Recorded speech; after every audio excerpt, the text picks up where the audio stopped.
Great. We're live for another episode of Keeping It Real. Real excited today because I got Abe Safa on with us, and he's from Myrtle Beach. He's one of Greg Harrelson's agents and what's his Century 21, the Harrelson Group. And Abe is going to sell 75 properties this year in his second year. And last year he sold 40 deals his first year in 2016. Excuse me, Frank, your coffee. Anyway, so we're going to get going live. For those of you that don't know who I am, if you're just first turning in, I'm Jeff Manson. I'm a Hawaii real estate broker and also founder of Real Geeks. And my co-host is Frank Klesitz, and he's the CEO of Vyral Marketing. Frank, can you let them know how they can get notified and start following us if they want to start watching more of these Keeping It Reals?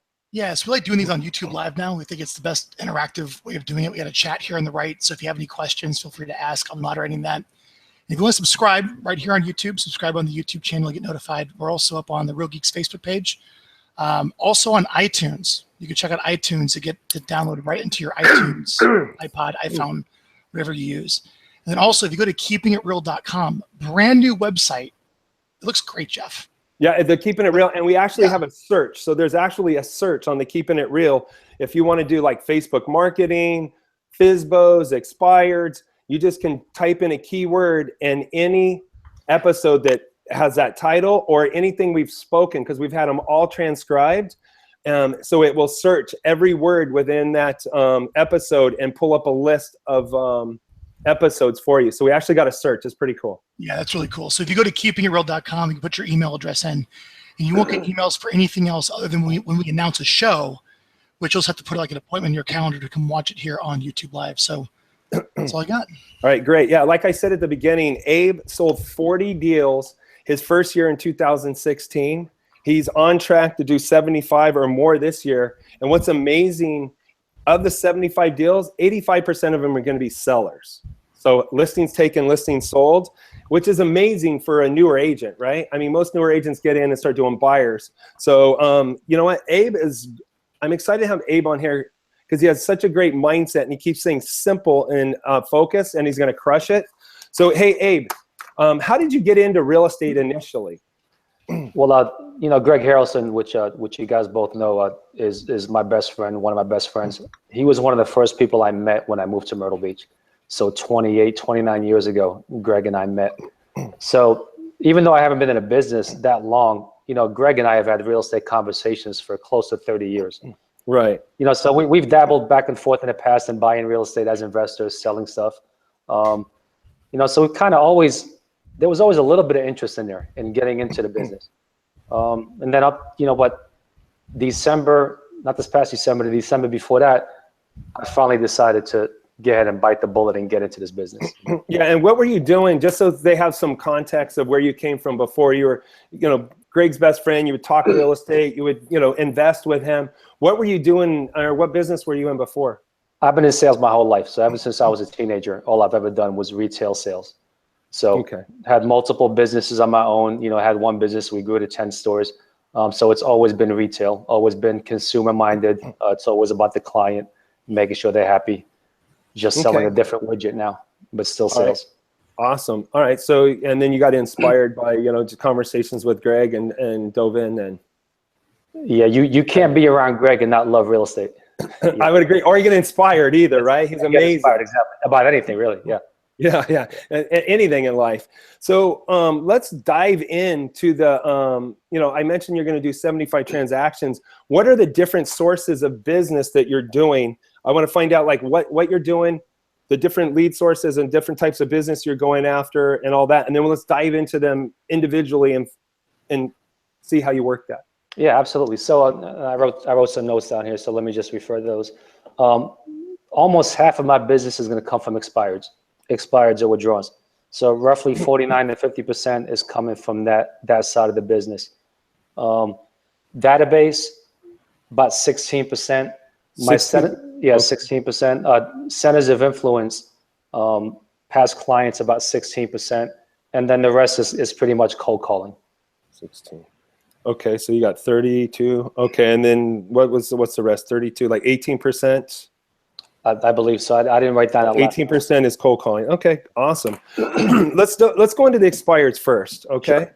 Yeah. On the expireds, are you guys getting a lot of expireds and withdrawals? Or are you calling old expireds? I mean, how's that look? Well, when you say you guys, you mean as a company, or what? Or in your market? I'm just in Myrtle Beach. Oh yeah, yeah. So typically, a lot of markets don't have a lot of expireds. Oh yeah, yeah. We get let's see. Last year there was about 15,000 transactions in the market. So if you double that, both sides of the transaction, so 30,000 deals, potential deals, right? Mm-hmm. We had 4,000 expires last year. Okay. So 4,000 total expires, and I think about another 6,000 withdrawals. Now, obviously, some of those withdrawals go right back on the market, but just to kind of give you a ballpark idea, so 4,000 expires, a total of 6,000 withdrawals. So I mean, that's almost, you know, close to 400 a month, 350 a month. So 400, 350 a month. And so are you calling any old expireds? Oh yeah, yeah, absolutely. So on an average, like now the first of the month, I'm sure you noticed already, first of the month, you'll get a big chunk. So that could be anywhere from 90 to as much as 250 expires that first day. And then the other days of the month, you might get 2 one day, you might get 15 another day. So every single morning, you know, as you know, we prospect pretty heavily. First thing, 8 a.m. is we start with the expires and withdrawals and go through the new expireds first. So once we're done with the new expireds, then each agent does something differently. So I tend to go back and hit the old expireds until about 9 o'clock in the morning. So my first hour is usually all expireds. So it's new expires, old expireds, and you call those. And then how often do you call them? I mean, for follow-up or, you know, when after you speak with them, what have you? How's that? Yeah, so now, I mean, the hardest thing is getting someone on the phone. Sure. There's a lot of agents in town actually going after the same people. So the biggest challenge is actually getting someone on the phone. And I could be a lot more aggressive on that side of it. I'll probably make about 5 attempts on an expire, and then I kind of just stash it aside until I go back and call all the expires at that point. Yeah. So you make 5 attempts on the new ones. Yeah. And then once you get a hold of them, how many times do you follow up until you stop calling? I mean, I'm trying to close instantly. So, yeah, of course. But you don't get an appointment. I'm saying. Yeah, if I don't get an appointment, I mean, it depends on the client and what their you know, their wishes are, what they're trying to accomplish, what their goals are. So if it's someone that's going to be listing in the next, say, 90 days, I'm calling them every 2 weeks. If it's someone that says that he needs a year or 2 years down the road, they might be, you know, maybe the first 3 or 4 calls every month. And then after that, give a little space. So it really depends on what their goals are at that point. You're determining that based on a script you're using. Exactly. Yeah. Yeah. Okay. And is that like the general Mike Ferry script, more or less? Yeah. I mean, you know, that's the base of our scripts. So it starts with the Mike Ferry script, and of course, each one of us has kind of personalized it their own way. All right. And then depending on what you ask or whatever objections, then you go and dance with them a little bit and come back. But you make sure you get down that script, right? Absolutely. Yeah. Yeah. And you're not reading the script, right? You've actually practiced and done it enough that you've got it internalized. You might have it up as a reminder if you get off track, but you're not really reading it, correct? I don't even have it up. At this point, it's just a matter of I know what information I'm trying to gather. You know, so I'm looking for 3 things. I'm looking for motivation, ability, and price. You know, those are the 3 things that I'm looking for. Now, what form it comes in as far as question, that can change based on the conversation. But I'm really looking for those 3 things. Okay, so you're looking for those 3 things. And then you said if they're going to do something in the next 90 days, you're going to follow up with them pretty frequently. Yeah, absolutely. Yeah. How do you know they're just not giving you that reflex no one trying to get rid of? Because they got all these people calling them, right? Yeah. So how do you determine that? I mean, obviously the ones if you connect and get, you know, they're answering all the right questions. But you know, and I know when you're calling these expires, a lot of times they just want to get you off the phone and they're giving you that. Yeah, yeah. So do you have some lines that some just like maybe not even right on the basic core of the script? Do you have some things that you might ask them, like just to try and dig that up and corner them?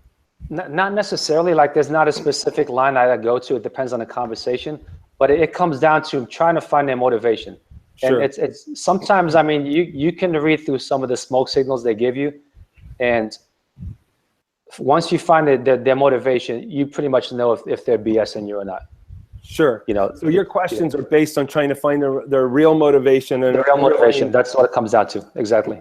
Their motivation. And if the motivation is not there, then they're going to get passed off or put in a folder to follow up at some other point. But if I realize there is motivation there, then you stay on them. All right. And let me ask you a question. So if you don't get an appointment there on the spot, is there any other things you're trying to do, like get information to put them in a database or on a drip or anything like that? Yeah, absolutely. Every single person I talk to, no matter who it is, every single person I get an email address on, or at least I attempt to get an email address on, and they go into Real Geeks. Now, Jeff, I want to step in here. Everybody I talk to. Because this is a huge point. Yes, that's why I brought it up. Yeah, thank you. So, Abe, how many people would you say a month do you speak to about real estate on the phone? Oh, God. Let's say a day, and then let's extrapolate to a day. So my goal daily is to make 50 contacts, roughly. A day? A day. Contacts? Yeah. 50 contacts, yeah. Let's be clear. How many attempts is that on the phone to reach Oh, someone? God, I would probably say anywhere from 4 to 7 phone numbers after dial to reach a person. 400 to 700 numbers. No, it wouldn't be numbers. It would be probably anywhere from 150 to 300 dials a day. Exactly, yeah. I'm sorry, I keep looking down into the screen because my main screen doesn't come up. There's not a video, so I'm looking at the bottom here.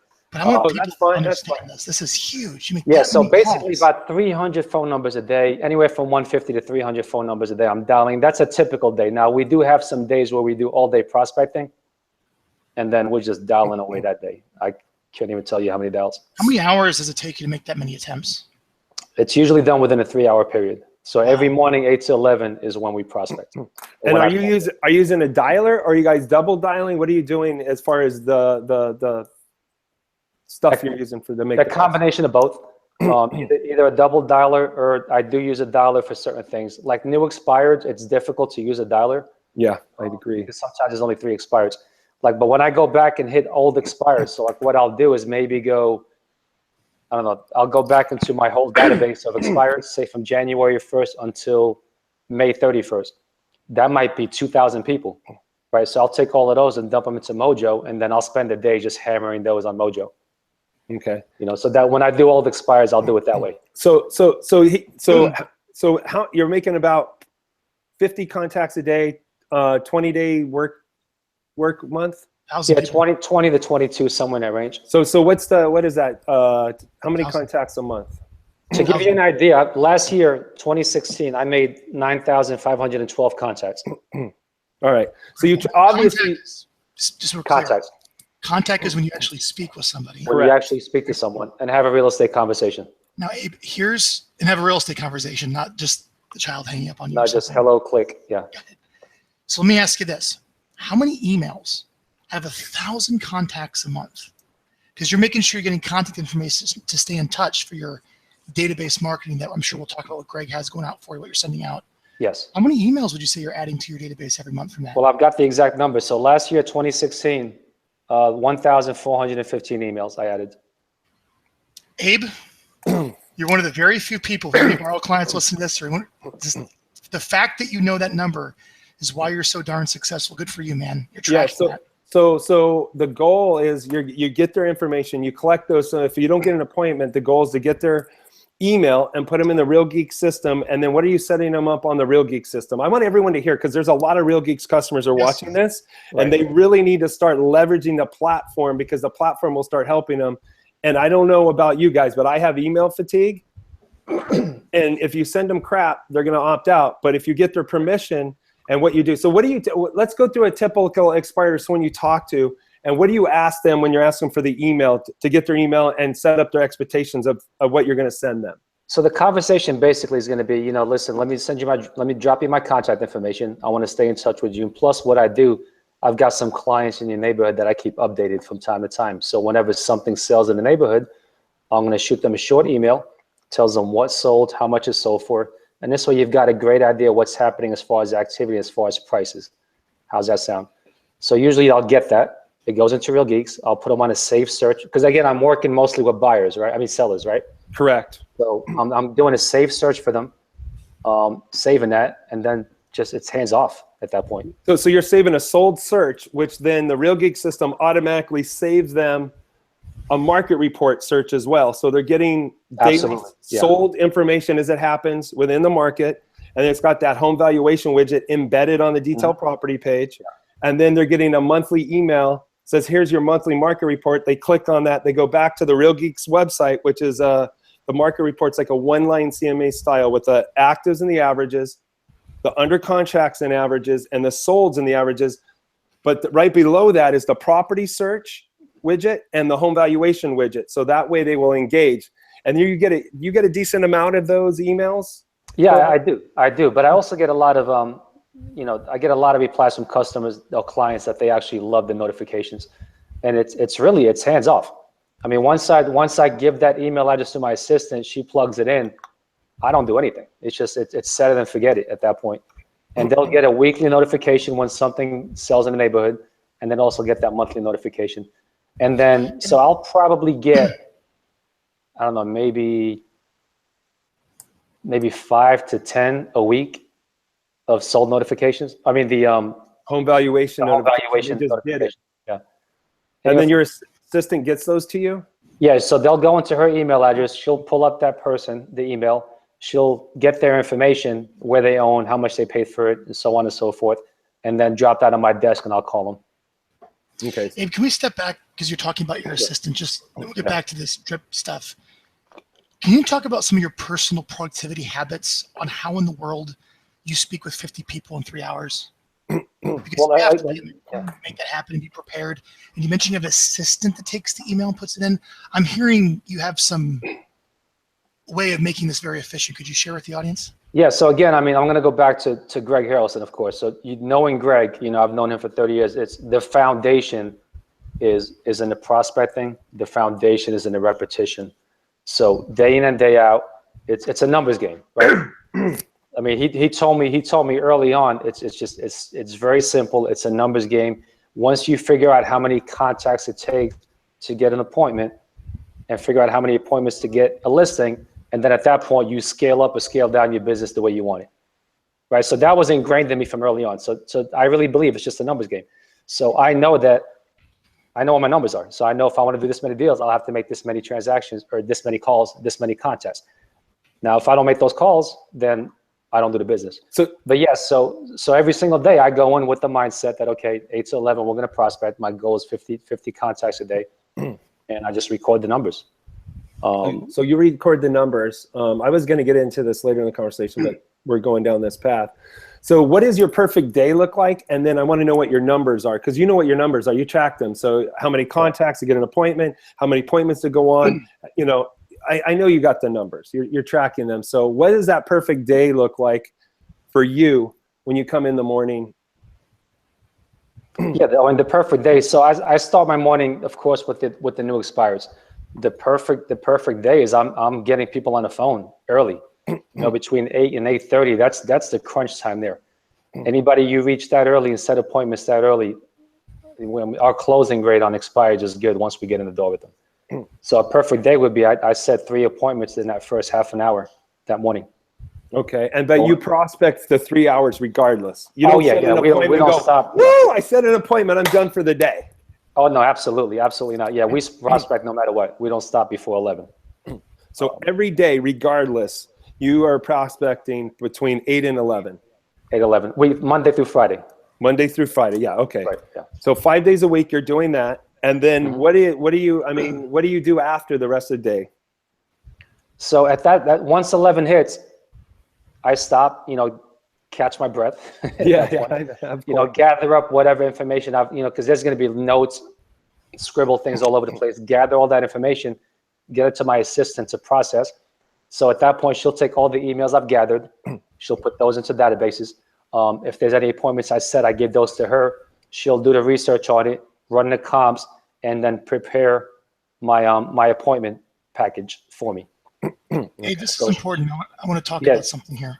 Sure. So you're not using really a computer when you're prospecting, are you? Because what I'm hearing is that you're gathering all these notes and you're flying and making calls and you're writing down emails and you're writing down notes and follow-up dates and you give a big stack of stuff to your assistant that puts it all in the system. Is that correct? Yes and no, but I do use a computer off and on.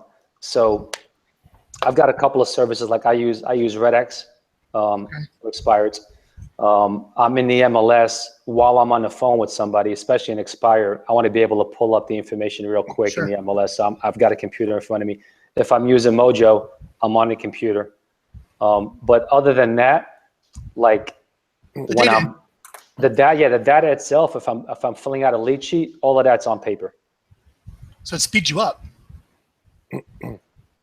Yeah, I mean, that's debatable. Some people argue it's more efficient to use a computer, but it's less distractions. Fair enough. So the less time you spend on a computer, and that's a big Greg Harrelson thing, is stay the hell off the computer.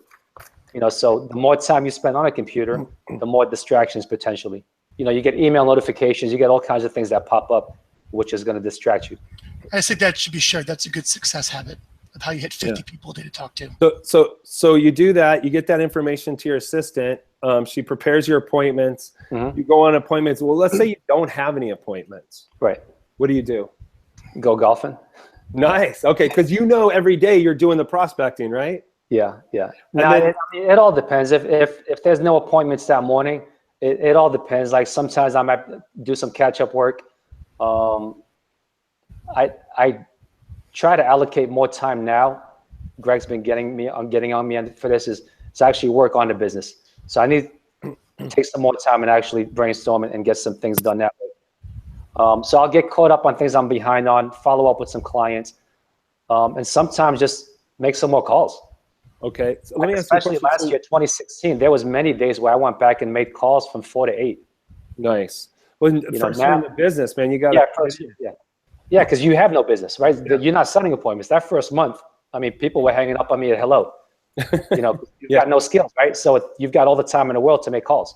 So what does your assistant do besides doing all that? Does she help run the transactions and help work with the customers, or does Greg have a transaction management team in the office for you?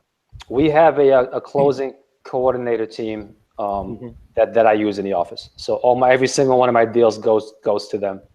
Okay, so that's what helps you stay focused and doing this. And I think most offices nowadays, or that are in that are kind of with it, have some sort of transaction management team or service that the agents can pay a little bit more money or what have you to have them handle it, which is worth it. Some people go, well, I don't want to pay X or $300 or whatever per transaction, because they think that $300 is more valuable than their time prospecting and stuff, which is, I think, foolish. It's insane. It's insane to even consider that. I can't even imagine having to close my own deals. So yeah, whatever. Yeah, go Frank. Well, it sounds like you're doing 4 things. You prospect, you do lead follow-up, you do presentations, and you help negotiate the contracts with your clients, and everything else is delegated. And Greg has that set up for you. Is that correct?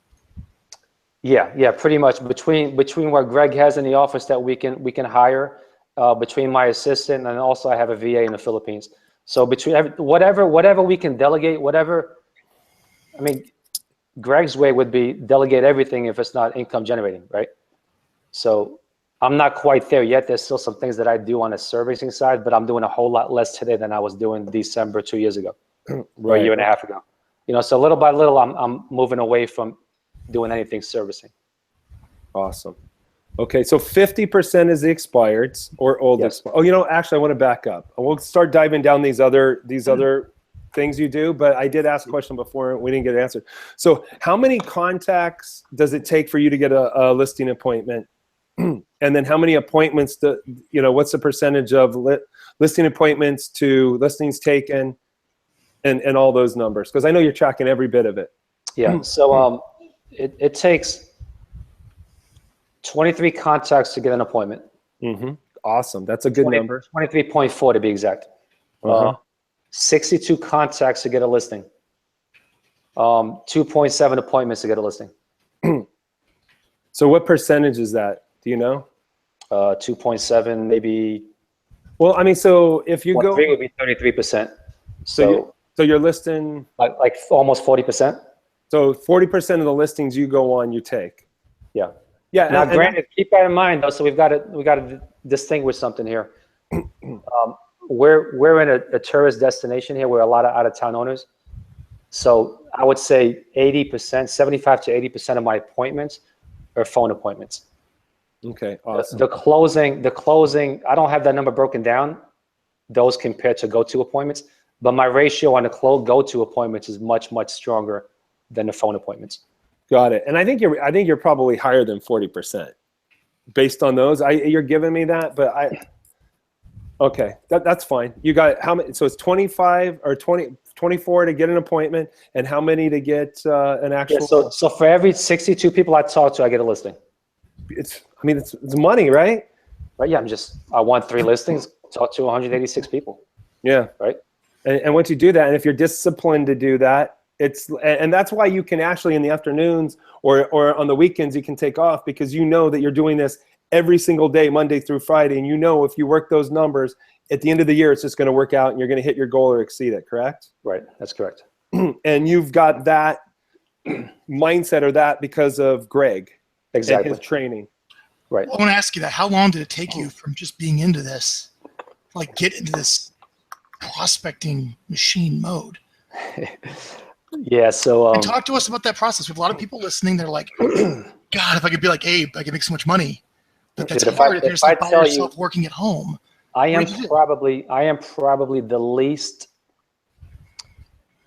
like me, prospecting is probably the worst fit out of anybody in this world. Like, if you would have told me prospect 3 years ago, I would have never, ever, ever in my life thought I'd be prospecting. Like, I was so anti-prospecting. It's not my thing. It's not, yeah, it's not my thing. I'm used to people coming to me, and I'm used to, like, once I get someone in front of me, and that's probably why my go-to appointments are much stronger than my phone appointments. I usually win people over. Okay, once I'm face-to-face with them. So being on a phone prospecting was like so not me. You know, but I knew early on in conversations with Greg that in order to really succeed in this business, this is what it takes. Now, you want to go out there and do 5 deals a year, great. Be like everybody else. But if you really want to be successful, and I'm not going to do anything halfway, right? If I do it, I'm going to do it right. But I knew I had to, okay, get over my weaknesses, get over my fear of getting on the phone and prospecting with people. And this is what it's going to take to actually succeed in this business. So for me to be able to do this, anybody can prospect. Well, so how? Can you give me something to help you? I mean, obviously, being in the environment that Greg has, I mean, any books that you write, anything that you can give our audience to help them? Yeah, absolutely. So the environment is huge. So, I mean, we've got a huge accountability in our office, not just with Greg, with everybody there. So, I mean, people get on you pretty quickly in the office. It's all mindset. So once you get to the mindset and you know that you gotta detach from the outcome of every single call, right? We all want the appointments. We all want the listings. It's great. You get excited, and I'm not even close to being there yet, but I can understand it in theory, right? So I'm getting better at it, but it's being completely detached from the outcome of every single call. It's a transaction, right? You're gonna call X number of people, right? Some are gonna love you, some are gonna hate you, some are gonna hang up on you, some are gonna give you business. You don't know what it's gonna be, right? So it's eliminating the expectation that, okay, a call should always have to be this way. No. You make every single call consistently. You ask the same exact questions in a certain manner every single time. You look for the motivation, you look for the ability, you look for the price, and then be detached of what the result is going to be. Right? If you get an appointment, great, you move forward. Someone hangs up on you, hang up, dial it just as fast as if you would if you got the appointment. It's that hesitation, like when somebody just curses you out, hangs up on your face, and you kind of sit there for about 45 seconds, damn, don't want to dial the next number. The more you can eliminate that, the more successful you can be in business. Tough skin, hang up, dial the next number. So not being attached to the outcome, essentially. Absolutely. And like if somebody hangs you up, to say, hey, you know what? That's another one out of the way that I had to get through to get my goal. Yeah, you know what Greg tells us? He taught us early on. He said, count the number, so I did what? For every 62 transactions, 62 contacts, I get a listing, right? So what Greg taught us or taught me early on is give a dollar amount, not to just that one listing out of the 62, give a dollar amount to the 61 that hung up on you, right? So if that means, right, for every, let's say, I think 85% or 90% of my listings sell, right? So that means 62 people I talk to, I get one listing. So I've got to talk to 75 people to make a sale. right? Let's just say the average sale, just to use a rough number, is $1,000, right? 75 people to $1,000. Break that $1,000 into 72 contacts, and that might be what, $14, $15. Every time somebody hangs up on me, I just made $14. It's the whole idea of tying the positive emotion to the process and not the outcome. Exactly. Yeah. It's all about the process. Just keep repeating the process. All right. So we'll get back to all the other sources, but since we're going about this and talking mindset and all that, what kind of, do you follow any coaches? Do you follow any training, or is it just Greg training you? How does that look? I mean, how do you stay like really super focused and able to keep things in perspective? Do you have a personal coach, or do you? I do not. I do not. I mean, Greg does a lot of coaching in the company. He's really good with that. We've got some really good experienced agents in the company that are more than willing to help. You know, Brendan Payne, phenomenal guy, you know, willing to help out. He's taught me a lot. That's mostly it. It's learning by being in action, by actually doing it. You know, learning from your mistakes. And then again, I want to say something. I'm not, you know, I don't want everybody out there to think that, oh, I'm Superman, I'm doing something that's incredible. It's not. I pick up the phone, I call people. People still hang up on me today, just like they did day one. The only difference is that over time, your skills get better. So it used to be where every 5 calls, 4 people would hang up on me. Now, like maybe 1 out of 40 people hang up on me. But it's just, you pick up the phone, you make the calls, right? So there's nothing magical about it. Let's hear some of that. I mean, I think one of the greatest things, no, seriously, one of the greatest things that I love doing on Keeping It Real is Jeff being the seller, and then Abe being you. Okay. And then I think our audience would love to kind of hear some of those skills. Let's kind of go through a typical situation. What do you guys think? Yeah, I'm up with it. I think Abe's up with it. Sure. Yeah, why not? Yeah. All right, hit it. All right. Hello. Wait. Hello. Hey, Jeff. It's Abe with Century 21 Harrelson Group. How you doing this morning? Oh, hey, Abe. Oh my God, another realtor calling. Oh God. Yeah. There's a couple of us working today. There's like 3,700 here in town. Yeah, there's a couple that are working. Jeez. Hey, just a quick question. I know you're getting flooded with phone calls. I noticed that your home came off the market this morning. I know it was out there for about 6 months. Just so I wanted to check in with you real quick. What's going on? I mean, are you still wanting to sell that, or what's the status of that? I don't know. I'm getting kind of frustrated. I got all these agents calling. You know, I'm not sure what we're going to do right now. We're going to think about it. Yeah, absolutely. So let me ask you this. I know it was out there for 6 months or so. Did you get any offers while it was out there? No. Just a lot of people looking. You know, the realtor did tell me, oh, we got potential. They're excited. She kept saying people were excited and going to make an offer, but we never saw any offers. Wow, not one offer, huh? Not one offer. Did any feedback from the agent as far as why? Because I mean, it's been a really hot market. I'm really surprised that you didn't get any offers at least. You mentioned a little bit about our price and maybe a little bit of the condition of the property, but like you said, it's a hot market, and I see properties selling all around us. Oh, they are. They really are. Great prices too. Yeah, absolutely. How many showings do you think you got? Oh, geez, over the 6 months. Yeah, maybe 100. Oh, wow, and no offers. Man, yeah. Let me ask you this. Where are you guys going when it sells? What's the plan? Well, we were gonna relocate to Dallas. Okay, nice. What's out there? Family, work, or why are you going? Well, I was thinking about moving my business out there, but I need to get this home sold before I can do that. And yeah, absolutely. What kind of business are you in? We run a tech company. Nice. So you're thinking moving the whole business there to Dallas? Well, at least part of it, yeah. And the reason being what? It's going to tax purposes, or how's it going to help you? Well, you know, I got 10 kids. So, you know, and right now I'm paying private tuitions on 6 of them that are still in the house. So that's kind of, that's kind of a motivating factor. And my wife just wants to, you know, get away from Hawaii and, you know, be, you know, more things to do. And yeah, it's just, it's a good central located. Yeah. So that, and, you know, and no income tax too. I mean, that's a plus too. I'll tell you what, it sounds like you'd be saving a lot of money once you move over there, right? Yeah, we'd probably a lot of money. Yeah. So what's holding you back as far as, you know, still being in there besides getting a home sold? Anything holding you back from making the move pretty quickly? No, we just got to get the home sold. I'd like to get the home sold and then move the whole family as soon as we get this done. I'd like to do it here before school starts too. Yeah, absolutely. So perfect. So let me tell you this. So I know the market's really hot right now. If I showed you exactly how to get your home sold and get it sold pretty quickly for you, I'm sure you'd want to hear that, right? Yeah, everybody's kind of telling me that. Yeah, I know. You hear from a lot of people. But Why do you think you can get your home sold and my other agent couldn't? Well, here's a couple of things. So I went back and looked at the research on your home. There's a couple of things that I noticed in the MLS that were done with the listing that could have been a whole lot better. Okay. You know, the marketing effort was a little bit weak. It didn't look like it was exposed to enough people. And you've got one of those homes. It's a unique type of home. I think the buyer is out there for it if it's marketed correctly. And based on looking at the online activity, it really there wasn't much there. So that's the first thing. Second thing is, and I'm sure you noticed already, nowadays everything is online. You know, so when you look at the pictures of your property, they could have been a whole lot better. You know, about 95% of all buyers nowadays start their search online. So when they're looking and flipping through pictures, if you don't catch them in that first half a second, you've lost them. Okay. They're watching the next one. Yeah, I can. So there's just a couple of things. You know, there's a few other things that I can show you that I really think that we can get your home sold. I mean, we've been #1 in the market for 8 years straight now. You know, we're going to sell 2,000 properties this year between both our offices. So why don't we do this? You know, I've got an opening tomorrow at 3 o'clock. I've got one at 5 o'clock. Which one works better for you? I can come by and show you exactly what it takes to get your home sold. So you really think you can get the home sold, Dave? No doubt. No doubt in my mind.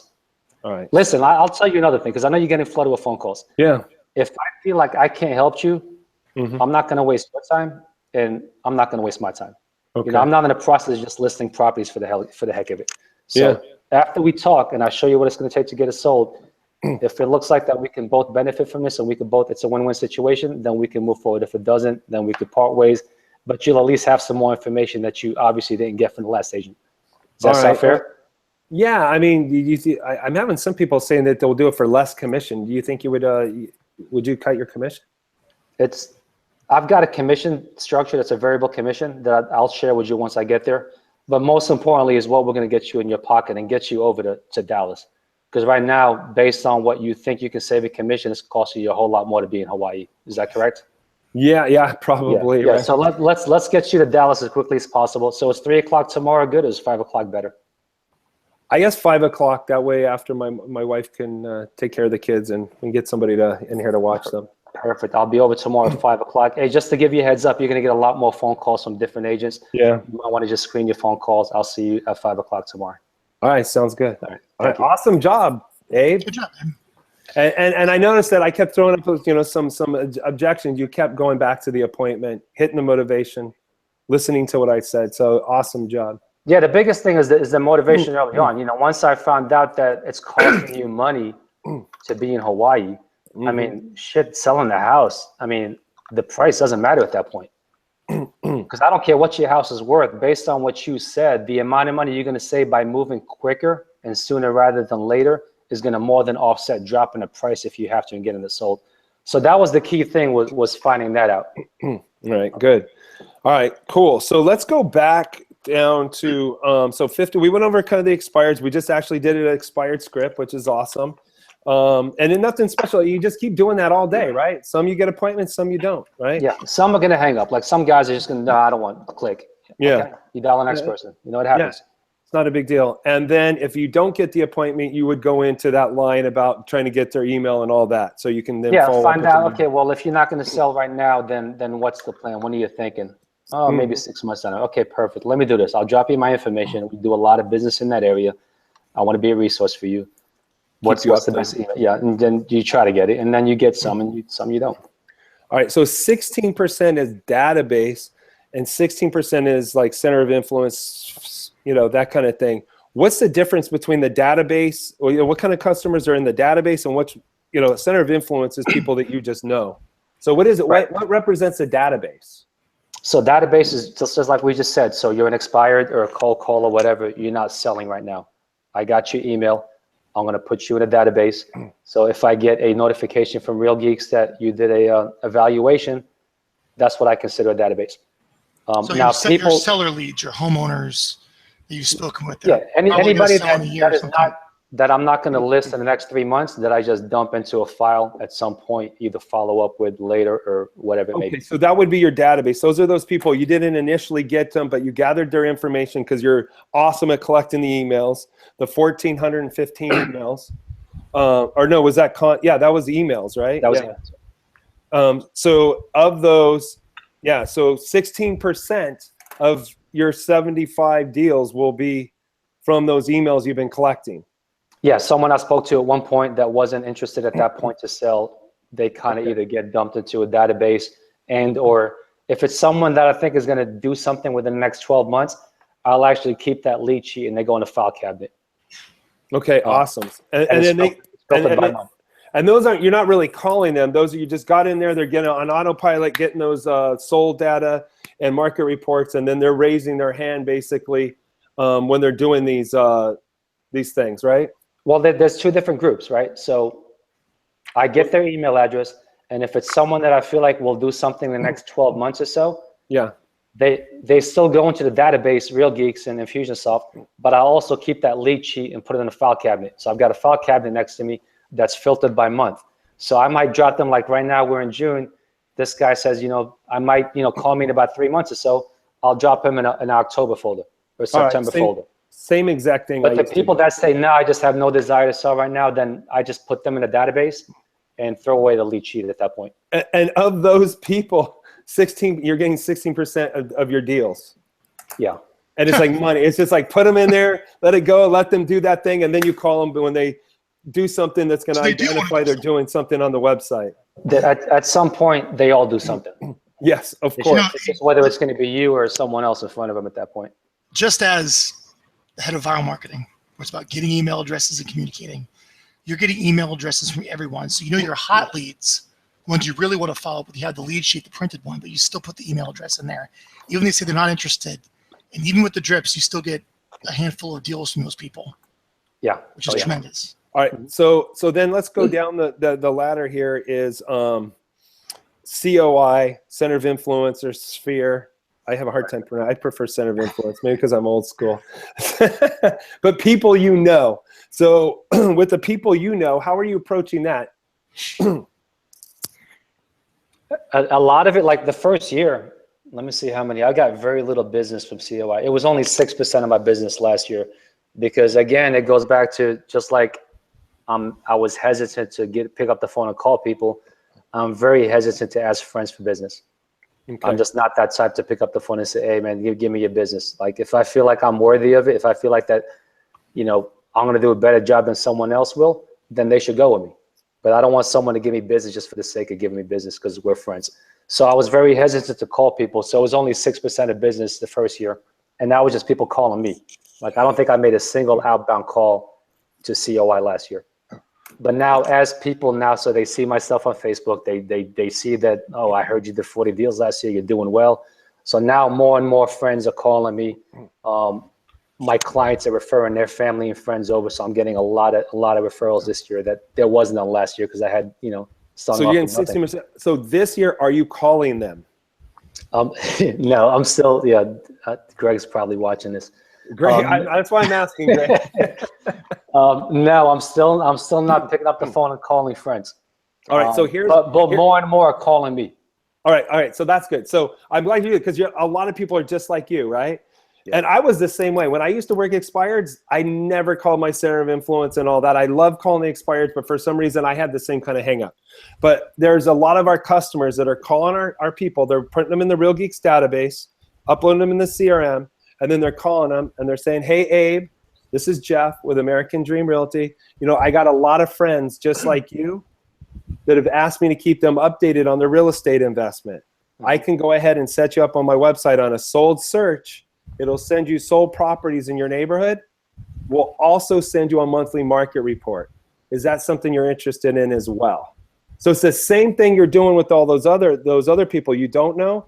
You should be doing with your friends. So you're not calling and asking them for business. You're calling and offering them a service or something of value. So it's not like you're asking them, hey, do you know anyone looking to buy or sell? Which you should be also doing in a conversation. But at least you're offering something of value, and you're saying, I've got a lot of friends just like you that have asked me to keep them updated on their real estate investment. Yeah. So I would say that you should probably implement that. And if you're, I know Greg told you to start working on ideas, after your prospecting. So I would start coming up with a plan of doing that, importing them in there, and doing that the same way you're doing all that other database. And instead of 16% of your COI, and you're prospecting every day.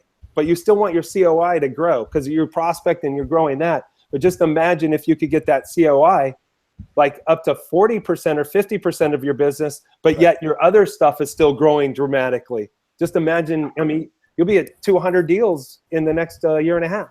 Yeah, yeah. I hear you. I'll work on that one.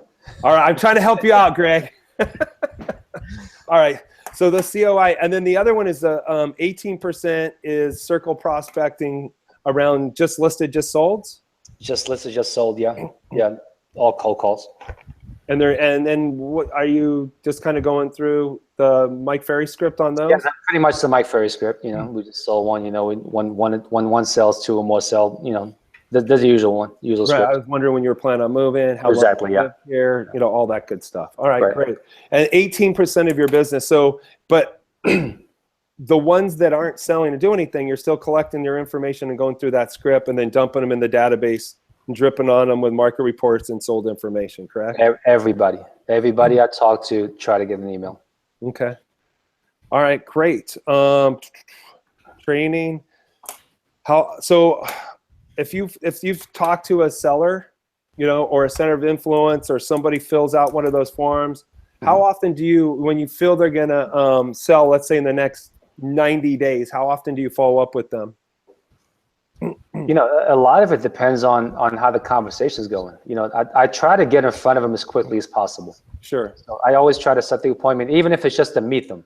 I just walk in their house, shake their hand. I try to get that done as early as possible, because from my experience, the first one that actually they meet, because they talk to a lot of people on the phone.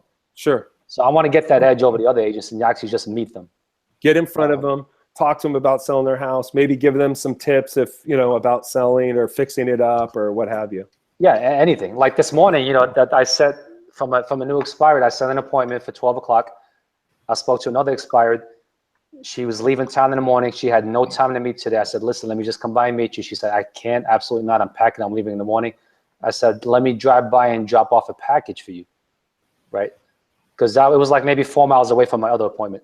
She said, okay, why don't you do that? This way I'll remember you above the rest. I said, okay. So I drove an extra 4 miles each way, dropped off the package. She was home. I knocked on the door, shook her hand. But now maybe 20 people called her this morning, I'm sure expired, but she's got my package in her house right now with my card, my marketing plan and everything. You know, so I try to get in front of them as quickly as possible, just to get any little edge will help. But depending on the conversation, I mean, it might be, I call them every day, or it might be once a week. It might be every 2 weeks. It all depends on what kind of feedback and what kind of reaction I'm getting. Okay. There's this one lady I'm trying to get a listing with now. God, I must have called her 35 times in the last 6 months, right? Every time I call her, she's gonna, first it was gonna be a FSBO. Sure. Then now I think she's pretty convinced that she's gonna list with me, but she's got a lot of cleaning up in her house to do, a lot of junk she has to move to storage. She said, once I get it out, I want you to come by and look at it. And I call her every single week. Abe, I just didn't get to it. Every single week I've been calling her, you know, but at some point I'm going to get in there, you know, but like I said, you know, to her, it's going to be, I'm going to call you every week until you let me in the door. Got it. Okay. So you're persistent. I know that she's going to be, as soon as she cleans that house, she's going to list. And now 1 week I don't call her, some Joe Schmo is going to call her and go in there and get the listing. All right, great. What about like any FSBOs? You just mentioned FSBO. Are you calling any FSBOs or working any FSBOs? No. Again, that's definitely, you know, that's one area that Greg thinks I should be hammering. I just haven't been doing it. We had a conversation about that, what, a couple weeks ago? Did we talk about FSBOs? We did. Oh. And I think I told you I was going to start. Yeah, I know. So you haven't started. Why haven't you started? I'm just curious. You're a pretty disciplined and focused guy. I mean, I am. I just don't think. I mean, I'm making the contacts. I just don't think. Just don't feel like starting a whole different pillar. Like I kind of feel like I'll have to stop making certain calls to start making other calls. I mean, sure. So which pillar am I going to not call? Like lately, I haven't been doing database much. I've been focused heavily on expires, but I really haven't been doing much of my database. Sure. You know, so okay, but there's only going to be so many hours a day. Right. There's only so many. Okay, go ahead. Abe, Greg ever talked to you about maybe hiring a calling assistant to help you out? Yeah, you're probably hitting the point where you just can't make any more calls is what we're dealing with. We've talked about that on a couple of occasions. And that's probably the next logical step, you know? I remember a story, I'll just share a real story. I interviewed Greg a while back. He was in your exact same position. And I asked him, what was the first thing that you did? He said, well, I just couldn't make any more calls. It was max, right? So I got to get more calls in. So we hired 2 part-time college guys, I think sports players, to come in part-time. And they stood right next to him making calls, right? This is from what I remember from the story, for like 3 hours a day. So they would make the calls, just circle prospecting around neighborhoods. Right. And Greg would make his like harder expired calls or physical calls where they are. And then he'd be listening. And if he wasn't on a call, like if they're having conversations, grab the headset, like take it over. Right. And that's how we had more quality conversation. I think that was an interesting story. I'll never. Yeah. I really think you should work the FSBOs though. and I've got that plan. I don't know if you went and downloaded it, but in the docs under seller lead generation, there is a FSBO plan. Okay. And the ones that came up with that FSBO plan, expire plan, on that was me and Greg, actually. Okay. So it was something that Greg would probably approve of. So I know you mentioned that you're going to spend a little more time working on the business and coming up with that. So that leads to one of the last questions I had written down. What are you planning on doing, or what are you thinking about doing next to take your business to the next level? Really what's occupying my mind the most is I want to find a way that I'm getting more inbound calls than outbound calls, right? So I'm getting more and more of that now with my database. There's people that are calling me up that, hey, you know, we spoke about 6 months ago. I don't know if you remember me, but I'm ready to list now. You know, calls like that or referrals. I really would like to. I'd like to get more inbound calls. Okay. Only so many outbound calls that you're going to make. What are you thinking that you need to do to make that happen? More of the same? Keep building that database? Or, I mean, do you have any ideas? I mean, you're a smart guy. Definitely build a database, and Greg's going to help me with that. All right, cool. I'm sure he's got multiple ways. Got it. All right, great. And then what other forms? And of course, if you got some ideas, we're open. Yeah. I mean, we're going to start doing some masterminds here in Dallas. Actually, everybody, I just moved to Dallas from Hawaii. Actually, not just in October, but that's why we've kind of like these keeping it reals have been a little sporadic and not as consistent. That's all, like all the written down questions I had. Okay. Oh, Do we have some questions there going on in that chat box there? We have plenty. All right, great. Let's hit a few of those. Abe, let me just give you a little something to think about to get some more people calling you. Is if we could take all these emails that you're gathering, right? And we could actually upload those to Facebook, and you could run ads just to those people. You can actually do the same thing on YouTube too. Okay. And if we just spent a little money, so instead of spending so much time, we just took a little bit of money, maybe $100 of ad spend, won't be much, right? To buy back your time, to be in front of that database all the time with maybe some type of helpful message, market update video, whatever it may be. Yeah. That would be one of the first steps I would think about of how can you be more in front of people more often than just on the phone. Exactly. Yeah. Yeah, I like that. Okay. So let's take a look at some questions. Gosh, we have a lot. What about pay-per-click? Are you doing any pay-per-click or any stuff to your Real Geek site? Any lead generation directly to your Real Geek site? Because right now you're using it as a great CRM. No, yeah. You want to answer that, Jeff? Yeah, so he's actually one of the agents on Greg's team or office that's in the Real Geek. So he's got his instant of the CRM and all that, and he can drive traffic to, can set people up on all that. But Greg's site is generating all the leads, and I'm not sure if Abe's taking some of those inbound leads or not. Not buyer leads. Yeah. Okay. I'll get some seller leads. Yeah.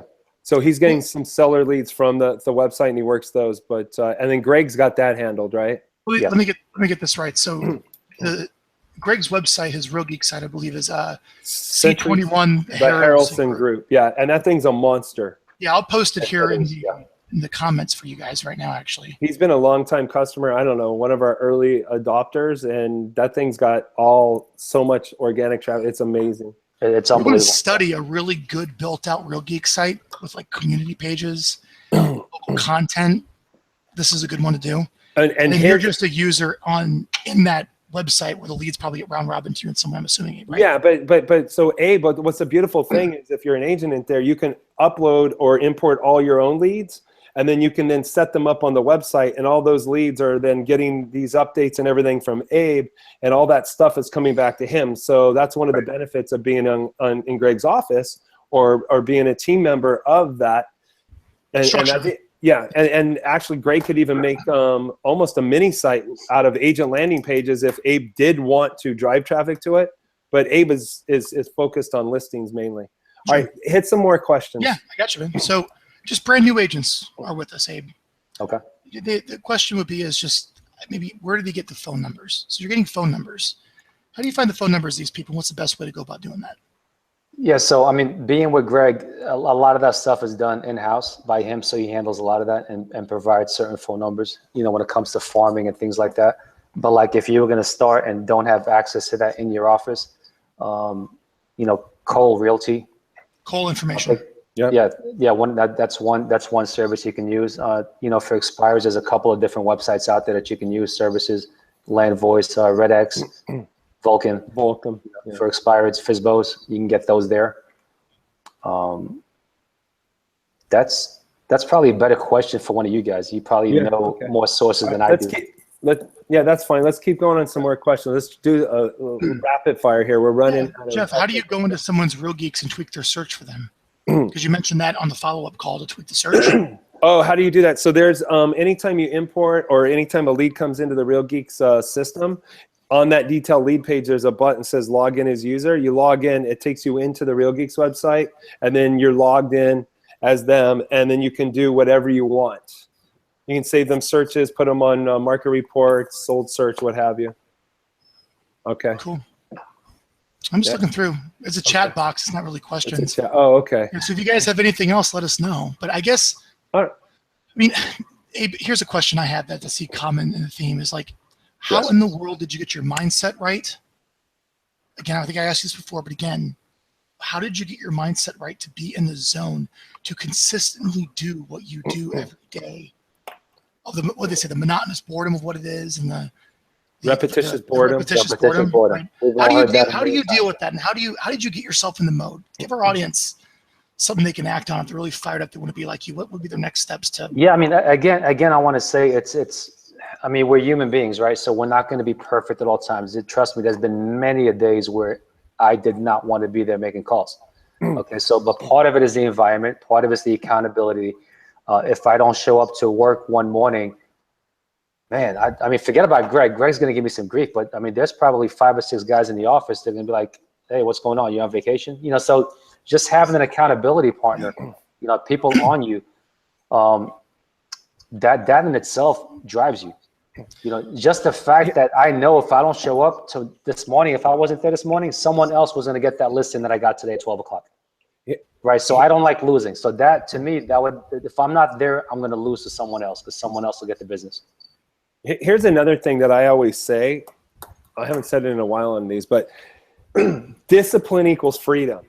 If you're disciplined to do the things when you're supposed to be doing them and you have them scheduled, you're going to have the freedom in your life to do what you want on the other times. If you don't have the discipline to do things, you're going to be working 7 days a week. Yeah. You're not going to have the money.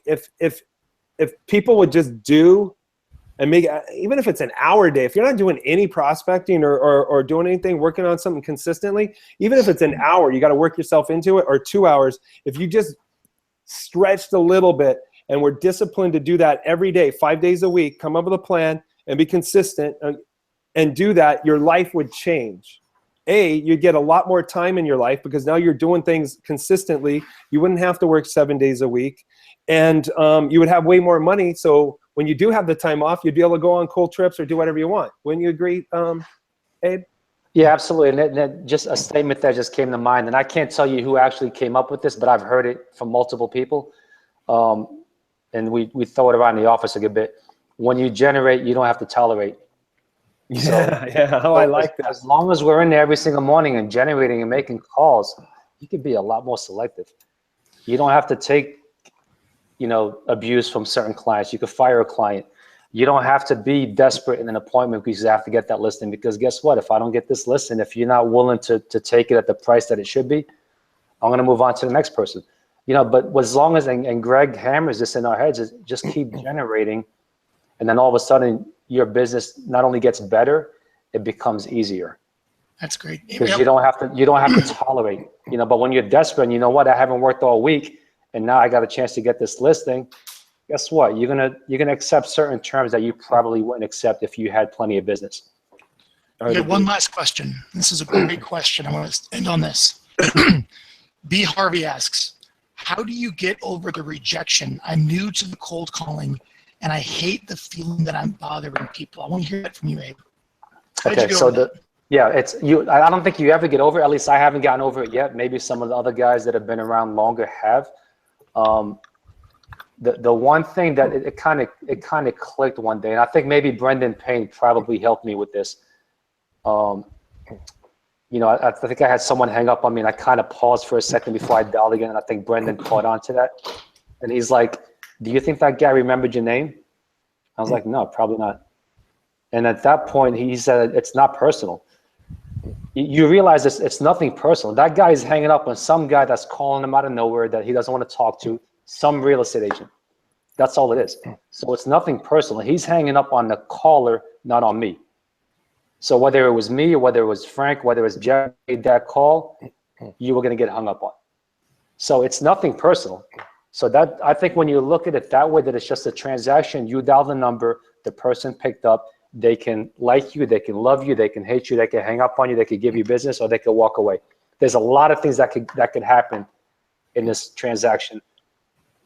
Don't expect it to be a certain way every single time. Yeah, I would agree. Okay, go ahead.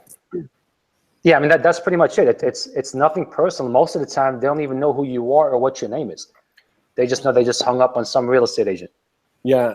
So when I was younger, I mean, I got in the business when I was 23 and started calling expireds right away. I was young, right? I mean, most people selling their homes were way older than me. Most other realtors were way older than me. Mm-hmm. But I knew, and I was calling expireds, and expireds are hard to call because they're kind of pissed off, and it's a lot more aggressive. You got the more skilled agents calling them. I sold like 33 or 35 transactions my first year. But what kept me going and getting through that is I had the mindset, because I felt that all these people that their properties were expiring, they got stuck with a bad agent because the agent probably wasn't honest with them, was operating out of desperation, didn't list the property right, didn't do the right marketing. And I truly believed that I was the best agent to help this person. There was nobody who was going to work harder than me or be more honest than me on price and everything else. So I had that belief. And what helped me get through the rejection was knowing that if I didn't call and keep calling these people, they were going to get stuck with another bad agent. Mm-hmm. And so it was my duty to get in front of them and stay in front of them so I could help them so they wouldn't get screwed over again. Right. So that was my mindset. Yeah, that's a great point. To get through that. So anyway, I just wanted to share that. It's different for everybody. Cool. All right. So I want to thank Abe for coming on. We're going to wrap this up. And Frank, as always, for helping out on these. And we'll see you on the next one. And thanks a lot, Abe. Man, you crushed it. My pleasure. Great talking with you guys. Good seeing you. All right. Thanks. All right.